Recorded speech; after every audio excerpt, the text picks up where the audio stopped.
Hello, hello mga baby loves, maayong udto kaninyong tanan sa ating mga viewers, followers, kumusta naman mong tanan? So ngayon guys, nagpiprito ako ng saging. It's a fried banana. Dala ko po yan galing sa Bohol guys, kasi marami kaming saging sa bahay, kaya nagdala ako dito sa trabaho. At nagpa-fried po ako ngayon kasi alam nyo na guys, ang mga Pilipino mahilig sa merienda. Cha-cha-cha-cha. So ayun, balik-balik na rin natin hanggang siya ay mamumula-mula. So pagka yan ay pupula-pula na guys, it's ready to eat na yan.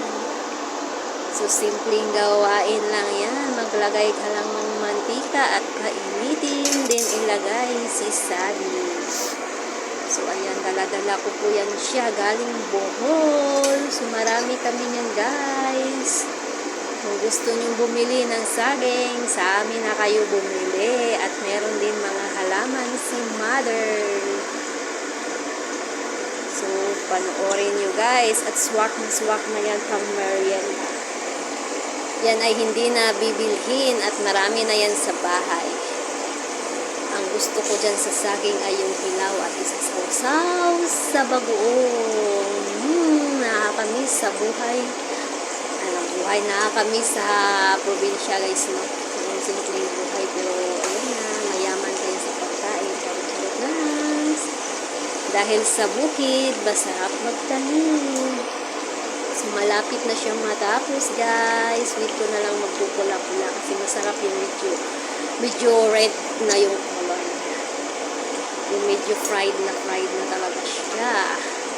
At bukas naman, yung ibang saging ay gagawin kong maruya.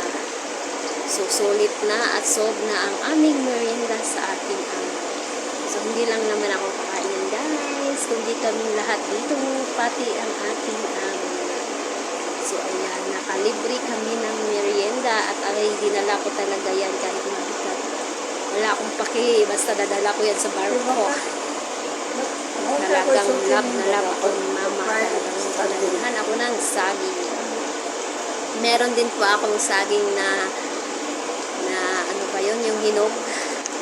Tawag nun. Hindi alam eh, dyan.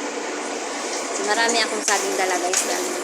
Kasi Taghan man ako, hinog na. hanapin natin yan. Taghan ang hinog. Sa syudad, bili-bili na yan. So, malaking tipid talaga pag nasa probinsya tayo. May na yung merienda. Magtanim. Merienda, samtang paabot nilang mamsin din. Basta masipag ka lang magtanim. Siyempre, meron kang aanihin. Pero pag tamad ka magtanim, wala kang aanihin. So, dito kasi, pag sa syudad ka na, binibili na yan. Mahal ang kilo ng saging dito. Kasi yung amo ko mahilig lang magpabili ng saging. Kasi mahilig sila yan. Merienda. Tamang-tama umuwi ako nung birthday ng anak ko, and then sabi ni mama may saging na daw na marami, kaya nagdala ako. Gusto ko man siyang dalhin lahat, kaso lang sobrang bigat na guys, hindi na kaya. So nagdala lang ako ng dalawang sipi. Saksak sinagol na. Sorry mga baby loves, alam nyo naman yung nag-boost before your night. So ay parang tanga lang, charot lang. Wala, nagutom na yan kakatingin dyan sa piniritos na saging.